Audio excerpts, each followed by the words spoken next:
Bonjour à tous et à toutes et bienvenue une fois de plus sur la chaîne du pouvoir de la conscience. J'espère que vous allez bien, j'espère que vous passez une excellente journée.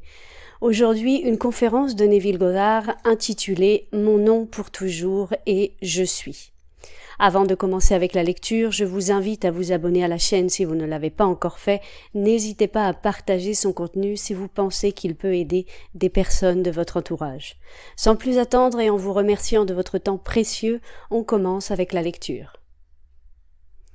Mon nom pour toujours, je suis, une conférence de Neville Goddard, janvier 1964. Cette nuit, parlons de son nom. Si vous trouvez ce nom, ou si vous y croyez, vraiment rien ne vous sera impossible. Si vous y croyez vraiment. Moïse dit à Dieu, « Si je vais vers les enfants d'Israël et je leur dis, « Le Dieu de vos pères m'a envoyé vers vous, et qu'ils me demandent, « Quel est son nom ?» Que leur répondrai-je ? Et le Seigneur dit, « Je suis celui que je suis. » Parfois traduit par « Je suis celui qui suis » ou « Je suis cela que je suis ». Mais toutes sont des formes du verbe être. Je suis celui qui suis. Ensuite il dit « Dis-leur ceci aux enfants d'Israël, je suis m'a envoyé vers vous. Le Seigneur Dieu, le Dieu de votre père Abraham, d'Isaac et de Jacob, m'a envoyé vers vous. C'est mon nom pour toujours, et par ce nom je serai connu à travers toutes les générations. Il n'y a pas de changement dans son nom. Mon nom pour toujours. Cela vient du livre de l'Exode, le 3e chapitre, versets 13 à 17. Si vous lisez le livre de l'Exode, vous vous rendrez compte que c'est un pouvoir absolu, complètement inchangé par aucune justice, aucun amour, aucune miséricorde, aucune compassion, aucune paix. C'est un pouvoir absolu. Ainsi, Moïse se tient en présence du pouvoir. C'est la première révélation de Dieu et c'est « Je suis ». Laissez-moi vous dire, lorsque vous y croyez, c'est ainsi que vous l'utilisez. Votre première utilisation de lui est un pouvoir absolu, sans être altéré par aucune miséricorde dans ce monde. C'est simplement du pouvoir. Ainsi, dans le même livre de l'Exode, il lui est dit d'aller vers le Pharaon et de dire au Pharaon de libérer ses enfants. Ensuite, il endurcit le cœur du Pharaon. Par conséquent, il joue tous les rôles. Il envoie son serviteur Moïse dire au Pharaon de libérer les enfants d'Israël, et ensuite il endurcit le cœur du Pharaon. Alors qui joue tous les rôles ?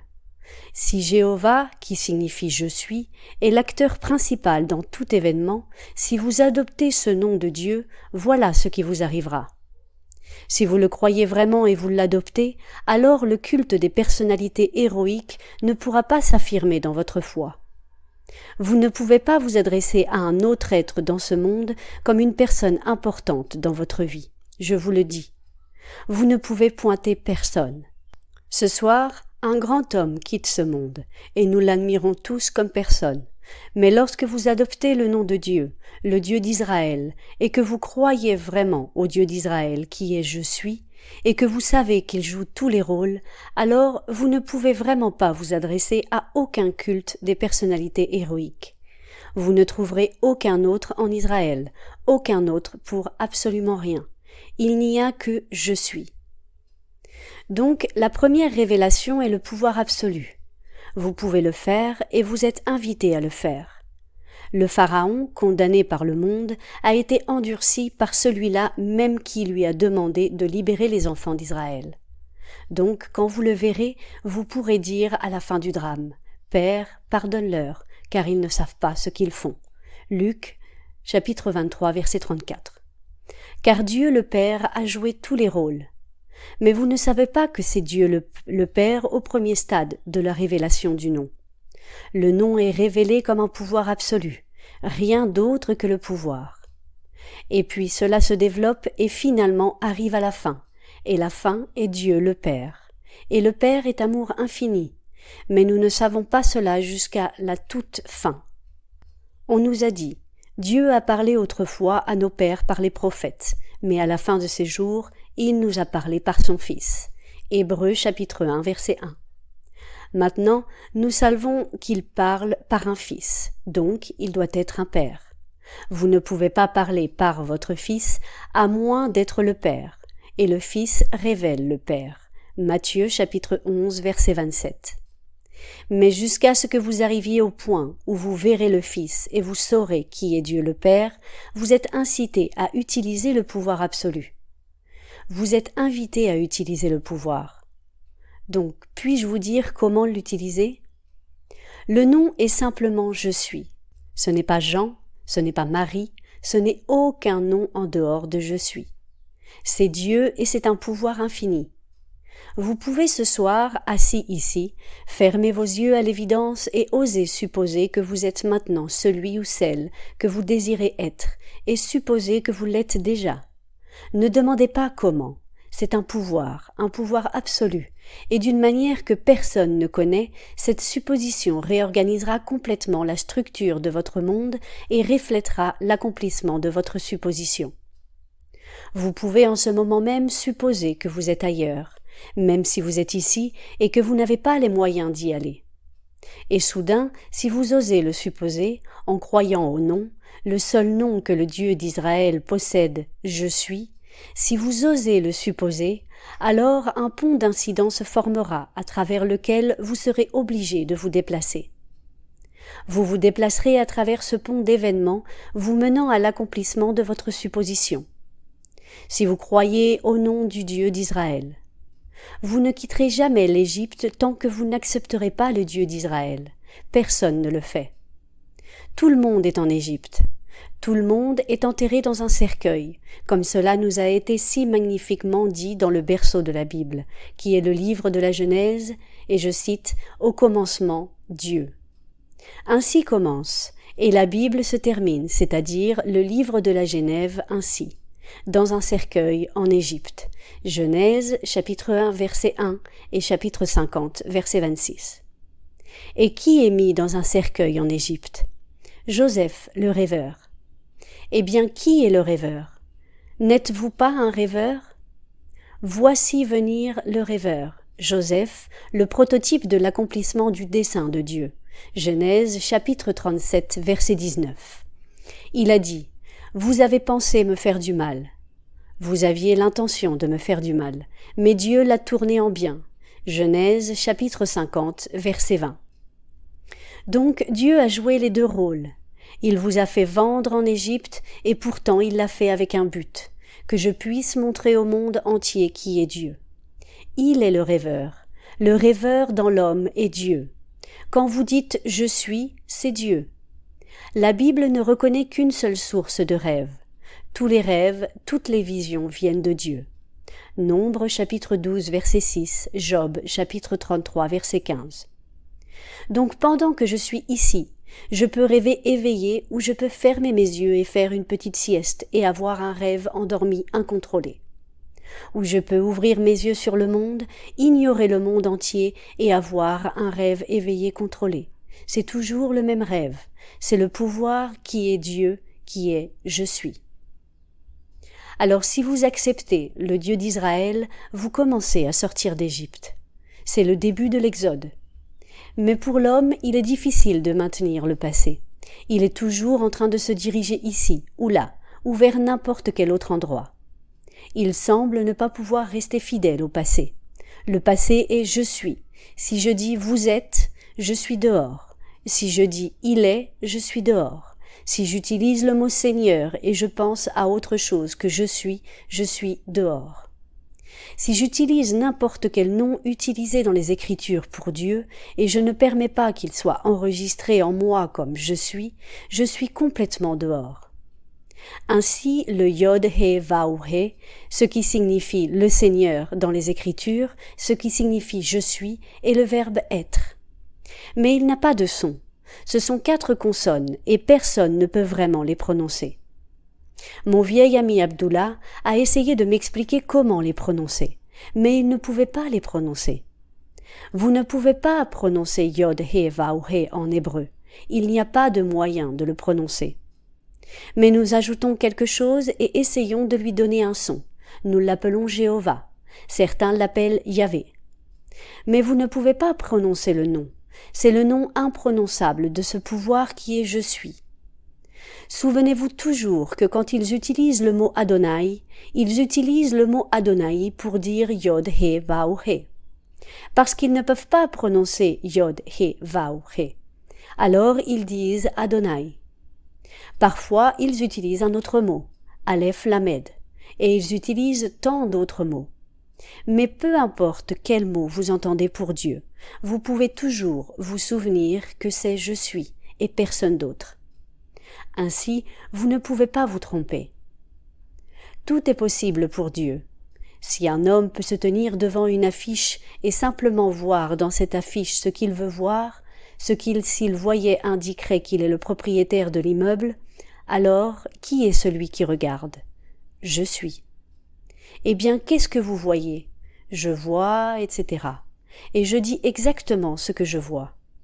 Eh bien, si je le vois, cela insinuerait que je suis le propriétaire de tout le bloc. Et c'est tout ce que je fais. Donc je le fais, et 2 ans plus tard, sans avoir un sou en poche, je suis propriétaire du bloc. Et c'est vrai, je ne l'invente pas. Je vous raconte une histoire vraie. Cet immeuble a été acheté en 1924 pour $50 000 et il n'avait pas un sou en poche. Il l'a vendu l'année dernière pour $840 000 et il n'y a pas de taxe sur la plus-value. C'est cet homme, qui est mon deuxième frère, qui regarde simplement et utilise simplement le seul nom de Dieu qui est « Je suis ». C'est un pouvoir absolu quand il est révélé pour la première fois à l'homme.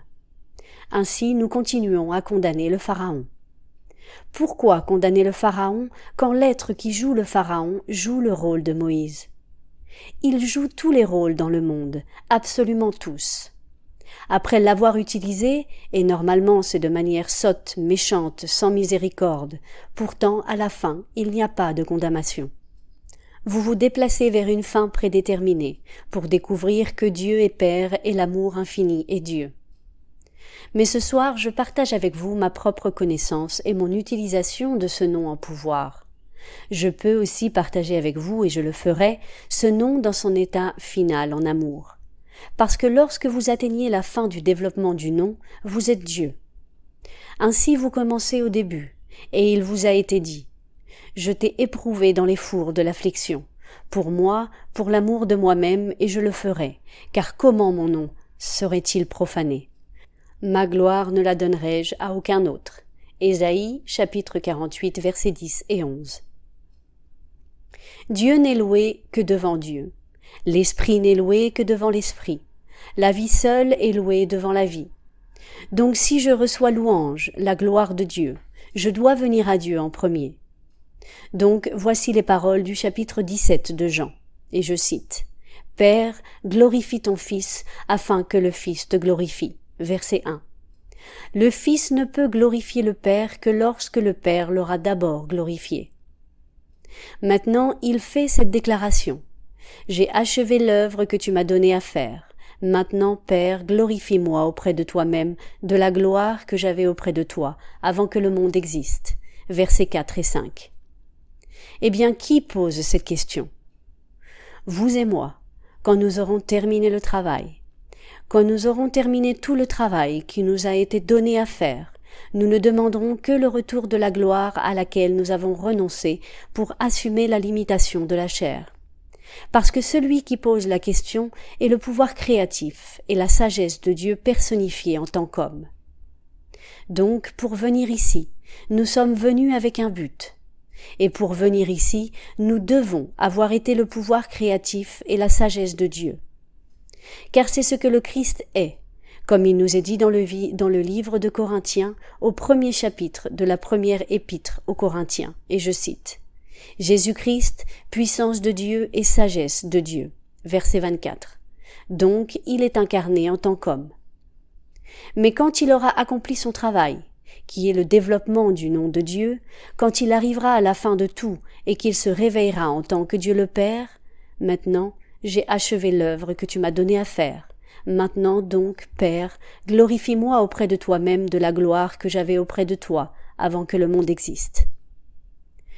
Dieu glorifie le Fils afin que le Fils puisse glorifier le Père, car le Père n'est gloire que devant le Père. Donc vous ne pouvez vraiment glorifier le Père que lorsque le Père vous a d'abord glorifié. Et il ne vous glorifie pas avant que vous n'arriviez à la fin de tout. Quand vous reviendrez, ce pouvoir créatif reviendra de sa mission. Ayant accompli tout ce qui lui a été envoyé à faire, il reviendra. Et alors il reviendra. Et le Père le glorifie d'abord pour qu'en retour il glorifie le Père. C'est donc le grand mystère de ce nom. Dans le livre de l'Exode, lorsque Moïse commence à chanter le cantique appelé, le cantique de Moïse, il dit « L'Éternel est un homme de guerre, l'Éternel est son nom ». Exode chapitre 5, verset 3. Seule la puissance, une puissance absolue, l'Éternel est un homme de guerre. Car il a tout vu, chaque enfant mort du premier-né, de celui qui était assis sur le trône à celui qui était dans un cachot. Va et dis-lui de laisser partir mon peuple, mais j'endurcirai son cœur. Et alors vous lui direz que chaque premier-né mourra cette nuit, du premier-né du Pharaon à ceux qui sont les plus bas sur la terre d'Égypte. Et cette nuit-là, tous sont morts, même le premier-né du bétail est mort. Et ils ont dit, nous sommes des hommes morts, laisse partir ce peuple. Eh bien, qui l'a fait? N'est-ce pas le même Dieu? Un seul Dieu interprète tout le rôle dans le monde. Il n'y a rien d'autre que Dieu. Dieu joue chaque rôle. Mais maintenant, si vous voulez vraiment commencer à sortir du monde de la mort, vous devez accepter le nom du Dieu d'Israël. C'est le monothéisme à l'extrême. Vous ne pouvez pas avoir deux dieux et être un véritable Israélite. Et seuls les Israélites sortent d'Égypte. Comme il nous a été dit, certainement Dieu est bon envers Israël, ceux qui ont le cœur pur. Dans le chapitre 73 du livre des Psaumes, verset 1.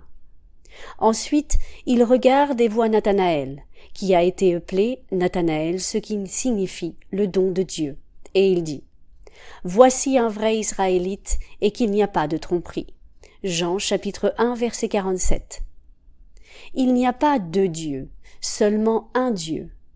Ainsi, il appelle Israël. Il n'appelle Israël qu'un homme selon le cœur, un véritable Israélite en qui il n'y a pas de tromperie, et il l'appelle. Eh bien, s'il n'y a pas de tromperie, alors vous ne rendez culte qu'à un seul Dieu. Mais adorer signifie digne de l'attention de quelqu'un. Donc, vous prêtez attention aux nouvelles du lendemain matin. Vous prêtez attention à quelque chose d'autre demain. Prêtez-vous attention à « je suis ». Passeriez-vous 5 minutes ce soir avant d'aller vous coucher ou 5 minutes demain matin juste à contempler l'être, simplement être? Ni Jean, ni Marie, personne dans ce monde, simplement être? Parce que ça, c'est adorer Dieu. Donc, vous adorez seulement « je suis ». Vous habitez seulement dans l'être. Vous serez fasciné par ce que vous verrez et par ce qui arrivera lorsque vous habiterez seulement dans l'être. Vous n'avez jamais vu une lumière aussi glorieuse que celle que vous verrez lorsque vous habitez seulement dans l'être. Cette lumière dorée commence à apparaître autour de vous, une lumière liquide. Comme il nous l'a été dit dans le livre de la sagesse, comme de l'or dans les fours, il nous a éprouvés, et nous nous recevons comme de l'or pur. Proverbe, chapitre 17, verset 3. C'est ça, de l'or fondu. Vous êtes éprouvés dans les fours et soudain vous devenez de l'or fondu, et il vous reçoit comme de l'or fondu pur. Ensuite, vous quittez ce monde, appelé le monde d'Égypte. Le dernier verset dans le livre, chapitre 50 du livre de la Genèse, et je cite, « Et il fut mis dans un cercueil en Égypte. » Mais il a fait promettre à ses frères de ne pas le laisser en Égypte, de le sortir d'Égypte et de l'amener à la terre qui lui avait été promise. Ainsi, le monde entier pourrait presque être contenu dans cette petite déclaration. Et je cite, « Au commencement, Dieu, dans un cercueil en Égypte. » Et puis le rêveur rêve ce rêve fantastique de la vie. Tout le monde doit rêver le rêve de la vie, mais il en sortira quand il découvrira le nom de Dieu. La première découverte du nom est pure puissance, pouvoir absolu. Je l'ai vu si clairement quand j'étais un jeune homme dans la vingtaine.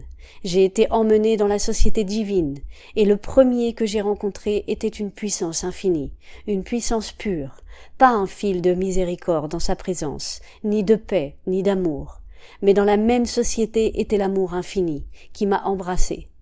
Et à ce moment-là de l'embrassade, je suis devenu un avec lui, fusionné avec l'amour infini, qui est le Dieu ultime. Ensuite, j'ai été envoyé devant le premier que j'ai vu, la puissance pure. J'ai dû commencer là. C'était la puissance qui m'a ordonné d'aller dans le monde et de raconter l'histoire. Ce n'était pas l'amour. L'amour m'a embrassé, et tandis que j'étais avec l'amour, j'ai été amené devant la puissance une deuxième fois, et la puissance m'a renvoyé dans le monde avec ce condamnement retentissant dans mes oreilles. Il est temps d'agir. C'était le mot, avec insistance sur agir.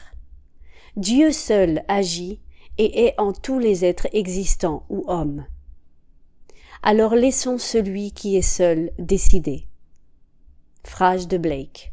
Il agit seul. J'ai commencé ainsi, essayant de le prouver, et cela a merveilleusement fonctionné. Ensuite, à partir de là, le nom de lui-même a commencé à se développer à des niveaux beaucoup plus élevés.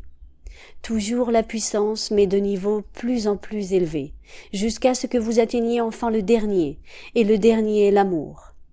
Dieu est l'amour infini, et Dieu est Père. Mais vous ne connaîtrez jamais le Père sauf à travers le Fils, donc le Fils vous révèle à vous-même. Quand le Fils unique de Dieu se tient devant vous et que vous savez que c'est votre Fils, alors vous savez qui vous êtes. Vous êtes le Père. Alors, pouvez-vous voir dans cette déclaration « Je suis » cette étrange et merveilleuse union de Dieu et de l'homme? C'est mon nom pour toujours. Quand je dis « je suis » et que vous dites « je suis », ce n'est pas une révélation étrange et merveilleuse de l'unité de l'homme et de l'unicité avec Dieu? Ensuite, nous comprenons la plus grande déclaration. Quand on lui a demandé quel était le plus grand commandement, il a répondu « Écoute Israël, le Seigneur notre Dieu, le Seigneur est un. » Deutéronome chapitre 6 verset 4. Écoute Israël, le Seigneur. Le mot traduit le Seigneur est « je suis ». Le mot Elohim serait les je suis. Les dieux c'est au pluriel.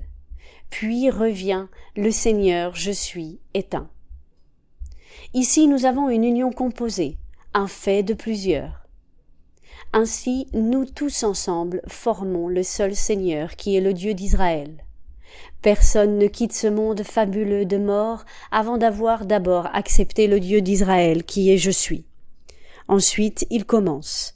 Il peut commettre d'innombrables erreurs. Comme on vous l'a dit, en chemin, ils se sont retournés. Ils ont tout fait pour retourner en Égypte, parce qu'ils ont oublié le passé. Ils ne pouvaient vraiment pas rester fidèles au passé qui est je suis.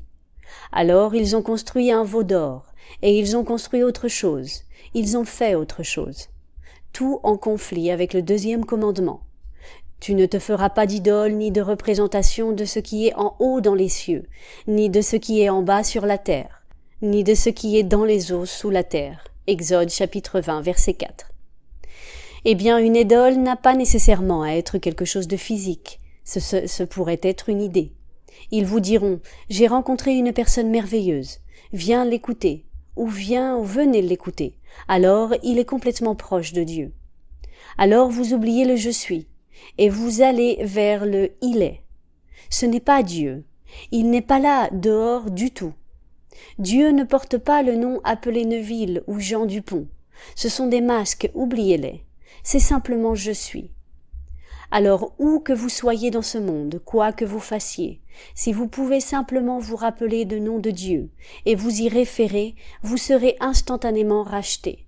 De quoi que vous soyez, si vous vous référez à lui, racheté dans un autre état. Il a dit « Je suis le Seigneur ». Traduit correctement, cela serait « Je suis le je suis ». Je suis le Seigneur ton Dieu, le Saint d'Israël, ton Sauveur, et il n'y a pas d'autre Sauveur à part moi. Je n'en connais aucun autre. Je ne connais aucun autre Sauveur. Je suis le premier, je suis le dernier. Et il n'y en a pas d'autre à côté de moi. Lisez ça dans le livre d'Isaïe, les chapitres 43, 41 et 44. Unissez-les et observez cette merveilleuse révélation du nom de Dieu qui est le Sauveur du monde. Alors ce soir, au lieu de prier quelqu'un, permettez-moi de vous dire, si le nom de Dieu que j'adore et je suis, alors suivez simplement ce que je suis. Puis-je prier correctement? Je ne peux prier correctement d'aucune autre manière que par ce que je suis. Il n'écoute pas mes paroles. Il y a une petite histoire où l'archange Michel s'adresse au Seigneur et il lui dit « Permettez-moi de le dire, Seigneur, mais je pense que vous avez commis une grande erreur en permettant à l'homme d'apprendre à parler. » Toutes les prières montaient là-haut et sonnaient comme Babel. Tout le monde demandait quelque chose de complètement différent, et tout le monde demandait. Alors il a dit « Si vous ne leur permettiez pas de parler, nous pourrions comprendre ce pourquoi ils prient. » Et Dieu lui dit « Je n'écoute jamais ce qu'ils disent, je n'écoute que leur vie. » C'est tout, je n'écoute que leur vie. Donc seulement ce que je suis est répondu. Aucune de mes prières ne passe plus haut que le toit, sauf la prière de ce que je suis. C'est tout ce que je peux répondre. Donc ce soir, si je suis en bonne santé, je dois supposer que je le suis déjà. Si je suis riche, je dois supposer que je le suis déjà. Je ne demande la permission à personne dans ce monde. Si je suis quoi que ce soit, je dois supposer que je le suis déjà, car c'est ainsi que l'on demande dans le seul nom qui répond vraiment. Je n'écoute que leur vie. Et mon hypothèse n'a pas besoin d'être basée sur la preuve de mes sens, ni besoin d'être basée sur la raison. Mon hypothèse à ce moment-là, au contraire, construira effectivement une série merveilleuse d'événements.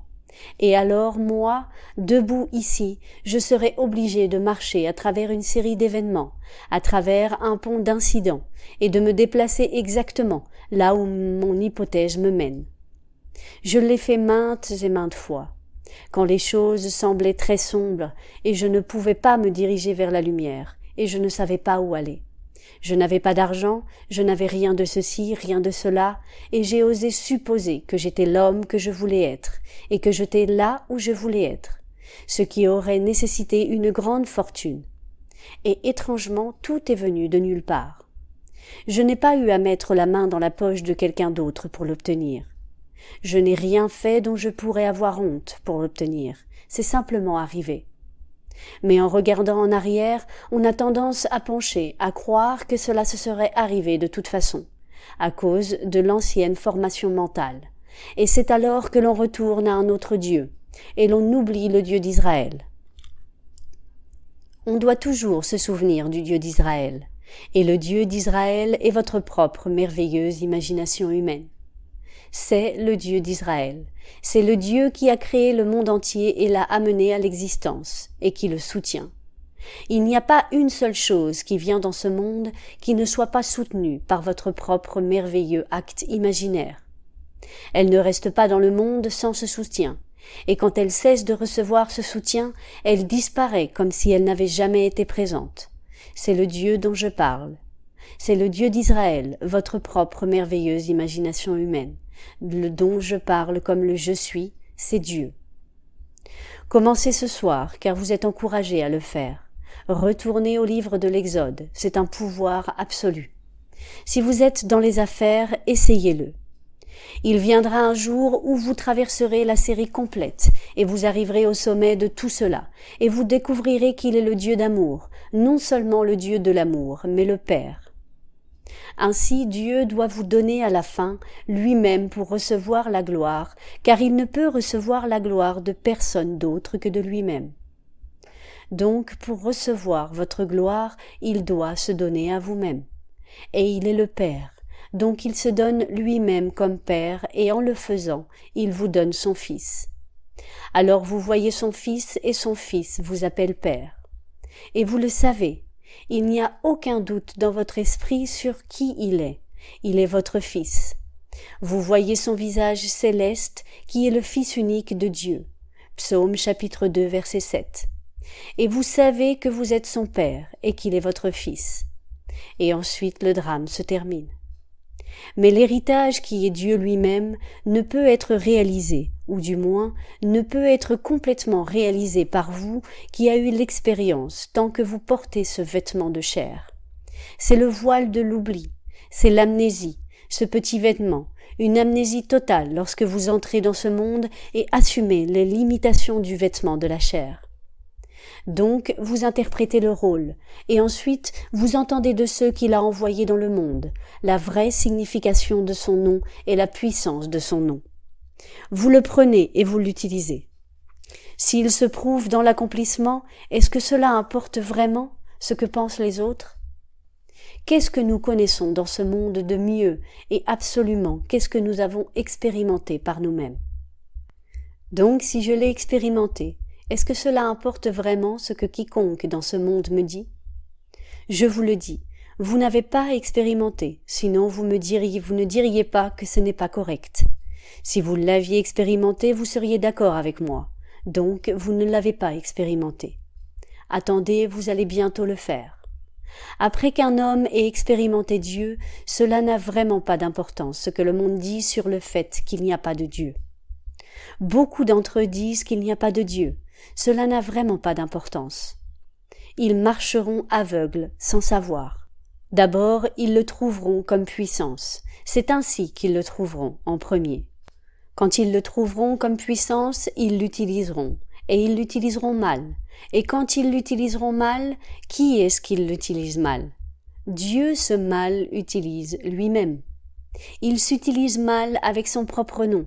Il endurcit le cœur de Pharaon et ensuite tue les premiers-nés. Et en une nuit, ils mourront tous. La sauterelle vint et dévora toute la terre. Il envoya toutes plaies, l'une après l'autre, c'est l'utilisation du pouvoir. Mais de cette manière, c'est une utilisation étrange et particulière de lui. Eh bien, c'est bon, vous êtes invité à l'utiliser mal. Ensuite vient la douleur. Il vous mène à travers les fours. Je te mettrai à l'épreuve dans les fours de l'affliction. Pour moi, pour l'amour de moi-même je le ferai, car comment mon nom serait-il profané? Ma gloire ne la donnerait pas à un autre. Isaïe chapitre 48 versets 10 et 11. Donc il doit m'amener à cet état qui est semblable à lui-même, avant de pouvoir me donner sa gloire, pour que je reflète sa gloire. Il ne peut pas simplement me la donner jusqu'à ce que je sois un avec lui. Il me mène à travers tous ces fours, et finalement je deviens de l'or fondu, et je peux rapidement être façonné à son image. En un clin d'œil, cet or fondu prend la forme de son image. Et ensuite vous montez au ciel avec Dieu le Père pour toujours et à jamais. Je peux le partager avec vous, mais je ne peux pas vous convaincre avec des mots. Je peux seulement vous dire que cela commence avec la première révélation du nom, et la première révélation est un pouvoir absolu. Un pouvoir sans compassion, c'est le pouvoir. Il est appelé un Dieu de guerre, et c'est son nom. Mais après que vous l'ayez traversé, et que vous le voyez, et que vous l'ayez utilisé sans pitié, vous en sortirez. Et vous l'utiliserez à un niveau plus élevé, et ensuite à un niveau encore plus élevé. Enfin, vous atteindrez le niveau le plus élevé, et c'est le niveau de l'amour, où Dieu est amour infini. Et laissez-moi vous dire, il n'y a pas de pouvoir dans le monde qui se compare à Dieu. Nous parlons de ce pouvoir à ce niveau, mais l'amour est le plus grand de tous. C'est le plus grand de tous, car c'est le summum de Dieu qui est l'amour. Alors ce soir, prenez ce merveilleux nom et essayez-le. Il ne vous décevra pas, je vous le promets. Il ne vous décevra pas. Juste, je suis. Oubliez ce que vous avez fait dans ce monde. Oubliez ce que les gens pensent que vous êtes. Oubliez toutes les petites étiquettes que les gens vous collent. Laissez tout tomber et habitez simplement dans le je suis. Répétez-le en silence, sans aucun son audible, juste je suis. Vous serez émerveillé de ce qui arrivera, seulement je suis. Ensuite, dans cette je suis, dans cette substance, habillez-vous de votre désir réalisé. Juste essayez. Je vous dis ce que j'ai vécu, ce n'est pas une théorie, ce n'est pas de la spéculation, c'est une pure expérience. Cela vient de cette manière, dans l'extase la plus intense. Je ne peux pas dire à quelqu'un avec des mots ce que c'est d'atteindre un état où il n'y a rien d'autre que je suis. Vous êtes un être infini, vibrant, vous êtes lumière liquide. Il n'y a pas de monde, il n'y a pas de gens, rien, seulement le je suis. C'est un état au-delà de toute description que l'homme pourrait concevoir en mots. Alors, vous et moi, séparés comme nous semblons l'être, dans cet état, nous sommes un. Donc, si vous portez son nom, comme on nous l'a dit, va et appelle mes filles des extrémités de la terre, et appelle mes fils de loin, tous ceux qui sont appelés par mon nom. Ésaïe chapitre 43, versets 6-8. N'êtes-vous pas appelés par son nom? Avant de dire quoi que ce soit dans ce monde, vous dites « je suis », n'est-ce pas? Eh bien, c'est son nom. Appelez mes filles des extrémités de la terre et appelez mes fils de loin, tous ceux qui sont appelés par mon nom. Eh bien, nous sommes appelés par le nom parce que je suis, parce que vous pouvez dire « je suis ». Si d'abord vous n'êtes pas conscient d'être, alors vous ne pouvez pas être conscient d'être quelque chose. D'abord, vous devez être conscient d'être, en disant « je suis ». Appelez toutes mes filles, appelez tous mes fils, ceux qui sont appelés par le nom, et faites-leur savoir que je suis le seul sauveur. À mes côtés, il n'y a pas d'autre sauveur. Il appelle tous et se donne à ceux qui ont été appelés. Mais ce soir, si vous recherchez maintenant un meilleur emploi, ou recherchez simplement un emploi, un changement dans votre monde social, ou dans votre monde physique, ou quoi que ce soit que vous recherchiez, commencez avec le pouvoir absolu de Dieu qui est « je suis ». Ensuite, Dieu peut conjurer n'importe quoi dans ce monde. Toutes choses sont possibles à Dieu. Osez assumer que je suis et le mentionner. Quand vous le mentionnez, c'est ça. Ensuite, je suis. Alors, que devriez-vous dire? Dites simplement « je suis ce que je suis ». Et vous irez vers eux. Dites simplement « je suis » vous a envoyé vers moi. C'est tout ce que vous dites. Certains vous croiront et d'autres non. C'est tout ce que vous dites, dites-leur simplement « je suis » m'a envoyé devant vous. Car c'est mon nom pour toujours, et à travers toutes les générations. Exode chapitre 3, verset 14. Alors ce soir, assumez simplement que « je suis » et ensuite mentionnez-le. Au moment où vous le mentionnez, vous y mettez le « ça » et ensuite vous l'affirmez « je suis ». Dites « je suis en bonne santé ». Le mot « en bonne santé » devient le « ça ». Dans cette phrase « je suis riche »,« je suis employé »,« je suis ».